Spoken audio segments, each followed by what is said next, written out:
Hello friends, good morning once again. नमस्कार। आप सबका स्वागत है मेरे इस चैनल पे, जिसमें हम फाइनेंशियल से रिलेटेड चीज़ें आपको गाइड करते हैं। उम्मीद करता हूँ आपका नया साल बहुत बढ़िया जा रहा होगा, क्योंकि जनवरी आ गया है। टैक्स का शुरुआत हो गई है। काफ़ी सेलिब्रेट लोगों के टैक्स के पैसे कटने शुरू हो गए होंगे, डिक्लेरेशन मांग लिए गए होंगे। बिजनेसमैन मार्च में शुरू करते हैं, बट ये तीनों महीनों में टैक्स का काफ़ी एक हॉट टॉपिक रहता है। तो आज हम वही टॉपिक को कवर करने जा रहे हैं कि टैक्स हम कैसे बचा सकते हैं, या टैक्स हमें कितना लग रहा है, कहाँ फायदा है कहाँ नुकसान। देखिए, फिलहाल पिछले 2-3 सालों से कि हमारे टैक्स सिस्टम में, टैक्स रिजीम में दो पैरेलल पैटर्न चल रहे हैं। एक है ओल्ड टैक्स रिजीम और एक है new tax regime. Old tax regime यानी जो पहले से चला आ रहा है, जो अभी गवर्नमेंट ने एकदम सिंपल कर दिया है। तो ओल्ड टैक्स रिजीम का मैं आपको बात करूं तो सिंपल स्लैब है। आपको अप टू 3 लाख कोई टैक्स नहीं है। 3 से 5 लाख 5%, 5 से 10 लाख आपका जो है वो 20%, और 10 लाख के ऊपर जिनकी भी इनकम है उसका 30% उनको टैक्सेशन के स्लैब में आते हैं। इससे बनस्पत न्यू टैक्स स्लैब बिल्कुल ही अलग है। न्यू टैक्स स्लैब में आपको कोई भी डिडक्शन नहीं मिलेगा, यानी कोई भी आप अपना टैक्स बचा नहीं पाएंगे। बट उसके सामने आपके जो टैक्स स्लैब्स हैं वो कम है। कम किस तरह से है कि आपका 3 लाख तक का कोई टैक्स नहीं है। 3 से 6 लाख पे आपको 5% टैक्स लगता है। 6 से 9 लाख पे आपको 10% लगता है। 10 से 12 में आपको 15 है। 12 से लेके 15 लाख तक आपका 20% है। और 15 लाख के ऊपर आपका ये 30% के ऊपर जाता है। तो दोनों के टैक्स स्लैब अलग हैं। आप ओल्ड टैक्स में अपने कुछ पैसे अलग रख के बचा सकते हैं, या कुछ इन्वेस्टमेंट्स करके बचा सकते हैं। उसमें मैं आगे बात करता हूँ। और न्यू टैक्स रिजीम में ऐसा नहीं है। न्यू टैक्स रिजीम में 9 लाख से ऊपर जिनकी इनकम है उनके लिए गवर्नमेंट ने कुछ एग्जम्पशंस दिए हुए हैं कि वो अपने पैसे बचा के, सेव करके या इधर उधर लगा के अपना टैक्स थोड़ा बचा सकते हैं, कम कर सकते हैं।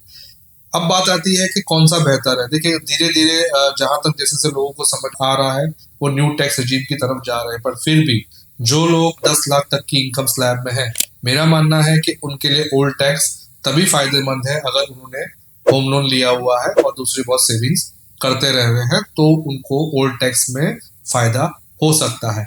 बाकी जिनका होम लोन नहीं है या उनका ऐसा और कोई भी इन्वेस्टमेंट्स नहीं है, तो उनके लिए तो न्यू टैक्स रिजीम ही हमेशा बेटर रहेगा, क्योंकि उसके जो स्लैब रेट्स हैं वो कम है। 9 लाख के ऊपर या 10 लाख के ऊपर जिनका है वो लोग एक बार देख सकते हैं कि उनको दोनों में डिफरेंशिएट कहाँ आ रहा है, और उनका होम लोन है तो। क्योंकि देखिए, आज दोनों का डिफरेंस यही है कि आप वहां पे इन्वेस्टमेंट करके टैक्स बचाएंगे।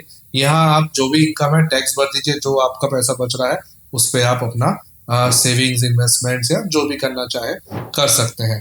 तो अच्छा बुरा आपका सीए ज्यादा अच्छा बताएगा, बट अमूमन मान के चले कि 9-10 लाख के कम की इनकम है तो आपको ओल्ड टैक्स ज्यादा सूट कर रहा है, और उससे ज्यादा है तो आपको न्यू टैक्स ज्यादा सूट करेगा। अब बात करते हैं कि ओल्ड टैक्स अगर हमारे पास है तो हम कहाँ कहाँ टैक्स बचा सकते हैं। देखिए, टैक्स बचाने के बहुत सारे एवेन्यूज हैं जो सालों से चले आ रहे हैं, जिसमें सबसे फेमस और सबसे पहचाना हुआ है सेक्शन 80C। सेक्शन 80C क्या होता है? सेक्शन 80C के अंदर गवर्नमेंट ने 1.5 लाख की लिमिट दी हुई है। ये 1.5 लाख के अंदर आप अगर कुछ इन्वेस्टमेंट्स, कुछ सेविंग्स करते हैं तो आप उसका क्लेम कर सकते हैं। क्या है 80C के अंदर जो कवर्ड होता है? उसके अंदर हम शुरुआत करते हैं प्रोविडेंट फंड। आपका जो भी प्रोविडेंट फंड कट रहा है, आपका जो भी पब्लिक प्रोविडेंट फंड में आप अपने आप से इन्वेस्ट कर रहे हैं, आपने अगर एनएससी सर्टिफिकेट्स लिए हैं, आपका अगर इसके अंदर सुकन्या समृद्धि स्कीम के अंदर आपका इन्वेस्टमेंट है, आपने अगर यूनिट लिंक इंश्योरेंस प्लान लिए हैं, आपने अगर म्यूचुअल फंड का ईएलएसएस स्कीम्स लिए हुए हैं, आपने अगर होम लोन लिया है तो उसका जो प्रिंसिपल अमाउंट है वो इसके अंदर आ जाता है। और ऐसे काफी चीजें हैं जो सेक्शन अंडर 80C के है। यहाँ तक कि आपके पहले 2 बच्चों की जो ट्यूशन फीस है वो भी इसी सेक्शन के अंदर में आती है। यानी ये सब में से आप कोई भी इन्वेस्टमेंट करते हैं तो वो 80C के अंडर कवर्ड होता है। तो इसके आगे बढ़ते हैं सेक्शन 80CCC। 80CCC के अंदर क्या होता है कि आपका 1.5 लाख तक का इन्वेस्टमेंट आप कर सकते हैं। ये 80C का ही पार्ट है, ये अलग से नहीं है। बट 80CCC के अंदर आप अपना पैसा पेंशन फंड के अंदर इन्वेस्ट कर सकते हैं, जो कि लाइफ इंश्योरेंस कंपनी प्रोवाइड करती है। उसमें अगर आप 1.5 लाख करते हैं तो वो भी इसी 80C के अंडर में आ जाता है। आगे बढ़ते हैं 80CCD। 80CCD डिडक्शन होता है एनपीएस का। एनपीएस में आपका जो भी कंट्रीब्यूशन है जो एम्प्लॉयर पे करता है, वो पीपीएफ में भी कर सकता है और इसमें भी कर सकता है, तो उसमें आपको डिडक्शन मिलता है। ये 10% हो सकता है आपके बेसिक सैलरी का। एनपीएस के अंदर आप 50,000 रुपए अलग से इन्वेस्ट कर सकते हैं टैक्स क्लेम करने के लिए ATCCD 1 में। वो 1.5 लाख के ऊपर की लिमिट है, यानी 1.5 लाख आपका ATC में हो गया और ATC के ऊपर 50,000 आप इन्वेस्ट कर सकते हैं ATCCD 1। तो ये डिडक्शन हो गए ATC के। अब हम अगले सेक्शन में चलते हैं। अगला सेक्शन आता है ATD। ATD समझिए ये जुड़ा हुआ है मेडिक्लेम प्रीमियम से, यानी हम अपना या हमारी फैमिली का हेल्थ इंश्योरेंस ले रहे हैं, वो चाहे बेसिक पॉलिसी हो, टॉप अप पॉलिसी हो, ये सारी पॉलिसी के अंदर जो भी आप प्रीमियम पे करते हैं, ये प्रीमियम आप टैक्स में क्लेम कर सकते हैं। ध्यान रखिएगा ये पेमेंट कैश में नहीं होनी चाहिए। इसकी जो लिमिट्स गवर्नमेंट ने बना रखी है 25,000 रुपए अगर आप खुद का और अपनी फैमिली का इंश्योरेंस ले रहे हैं, और उसी के साथ अगर आप अपने पेरेंट्स का इंश्योरेंस ले रहे हैं तो उसमें आप 50,000 और क्लेम कर सकते हैं, यानी 25 for self and family and 50 for payment. So total 75 आप अपना सेक्शन 80D के अंदर क्लेम करने के लिए एलिजिबल है। 80D का एक और सब पार्ट है 80DD, जिसके अंदर आपके फैमिली में अगर कोई भी डिसेबल बंदा है या उसका ट्रीटमेंट चल रहा है, तो आप उसके अंदर 75,000 तक का जो उस पर मेडिकल खर्चा हो रहा है, जो उसका ट्रीटमेंट खर्चा हो रहा है, जो उसका रिहैब खर्चा हो रहा है, उसके अंदर आप क्लेम कर सकते हैं। अगर डिसेबिलिटी 80% या उससे ज्यादा है तो आप ये जो लिमिट है 75,000 की, ये बढ़ के 1.25 लाख तक हो जाती है। यानी इस सेक्शन के अंदर आपके घर में या आपके डिपेंडेंट में कोई भी ऐसा बंदा है जो डिसेबल है, जिसका खर्चा आप उठा रहे हैं, तो वो भी आप अपना टैक्स बचाने के लिए क्लेम कर सकते हैं। लिमिट 75,000 अगर 80% से कम डिसेबिलिटी है, और 1,25,000 अगर 80% से ज्यादा डिसेबिलिटी है। आगे चलते हैं सेक्शन 80DDB। 80DDB के अंदर ऐसे एलिमेंट्स जो बहुत बड़े हैं, जैसे कि एड्स हो गया, जैसे कि थैलेसीमिया हो गया, किडनी का हो गया, हीमोफीलिया हो गया, या पार्किंसन हो गया, ये सभी डिजीज के अंदर आपको जो भी मेडिकल ट्रीटमेंट के खर्चे हैं एलिमेंट्स के, वो आपको इसके अंदर कवर हो जाते हैं।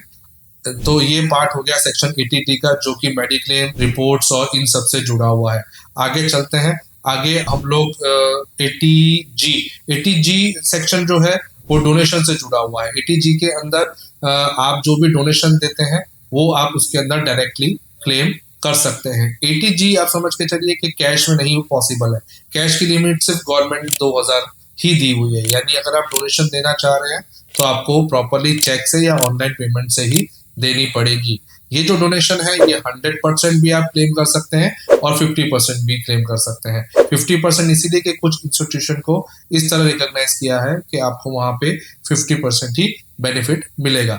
100% के मैं आपको एग्जांपल दूं, जैसे कि डिफेंस सर्विसेज, आप अगर हमारे डिफेंस आर्मी के लिए कुछ डोनेशन करते हैं, या उसके साथ साथ prime minister national relief fund में आप कर सकते हैं, नेशनल स्पोर्ट्स को आप दे सकते हैं, नेशनल कल्चर एक्टिविटी के लिए आप डोनेट कर सकते हैं, फिर स्वच्छ भारत कोष में आप इन्वेस्ट कर सकते हैं, क्लीन गंगा मिशन में आप कर सकते हैं, और लास्टली स्टेट गवर्नमेंट के भी कुछ मेडिकल रिलीफ फंड्स आते हैं, जिसके अंदर अगर आप ये डोनेशन देते हैं तो आपका 100% जो भी अमाउंट डोनेशन हुआ है वो आप टैक्स में क्लेम कर सकते हैं। ये हो गया सेक्शन 80G।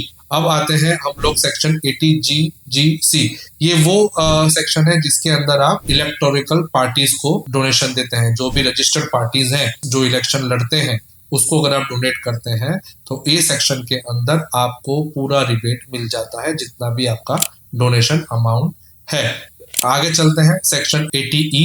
80E सेक्शन 24 का एक्सटेंडेड पार्ट है। सेक्शन 24 भी, जिसमें हम जो लोग होम लोन लेते हैं या जो लोग ने लोन लिया है, उनका जो इंटरेस्ट पार्ट है, प्रिंसिपल पार्ट तो हमने जाना था कि 80C में कवर्ड हो गया, तो जो उनका इंटरेस्ट पार्ट है वो सेक्शन 24B में कवर्ड होता है। उसकी गवर्नमेंट ने लिमिट 2 लाख रुपीज रखी हुई है, यानी 2 लाख तक का सालाना आपका जो ब्याज, जो इंटरेस्ट होम लोन भरने में जा रहा है, वो आप इसके अंदर क्लेम कर सकते हैं। और इसके अलावा अगर एक्स्ट्रा जा रहा है तो आगे का आप 50,000 आप सेक्शन 80E में भी क्लेम कर सकते हैं, यानी आप टोटल इंटरेस्ट अराउंड 2.5 लाख के आसपास का क्लेम कर सकते हैं। अगर आपने होम लोन लिया है और ये होम लोन आपका फर्स्ट होम हो तो ये आपको एलिजिबिलिटी देता है। लास्टली मैं कवर करना चाहूंगा कि सेक्शन 80TTB, सेक्शन 80TTB अभी रिसेंटली गवर्नमेंट ने ऐड किया हुआ है। उसके अंदर जो भी इंटरेस्ट इनकम है, खासकर जो सीनियर सिटीजन है उनके लिए बहुत इंपॉर्टेंट सेक्शन है, क्योंकि सेक्शन टीटीबी में जो इंटरेस्ट अर्निंग्स है उसमें 50,000 तक का टैक्स रिबेट मिलता है। यानी सालाना आपका जो टैक्स रिबेट है किसी भी माध्यम से वो 50,000 या उससे ज्यादा होता है तो आपको क्लेम नहीं मिलता है। बट अप टू 50,000 आप अपना टैक्स फ्री इंटरेस्ट अर्न एक फाइनेंशियल ईयर में अर्न कर सकते हैं। उम्मीद करता हूं आपका टैक्स से जुड़े हुए सारे सवाल इसमें आ गए होंगे, कहाँ कहाँ आप अपना टैक्स बचा सकते हैं, क्योंकि जनरली हमें आइडिया नहीं होता है, हमें ज्यादातर एटीसी के बारे में ही पता है या कुछ हद तक हम एटीडी के बारे में जानते हैं। तो ये बाकी के सेक्शंस भी आप अपने एक्सप्लोर कर सकते हैं जहां आप अपने टैक्स को बचा सकते हैं। बताइएगा ये सेक्शन आपके लिए हेल्पफुल रहा या नहीं रहा। टैक्स से जुड़ी हुई और भी कोई क्वेरीज हो तो आप हमें मैसेज कर सकते हैं, व्हाट्सएप कर सकते हैं, कई मीडियम से हमें आप टच कर सकते हैं। Thank you for listening.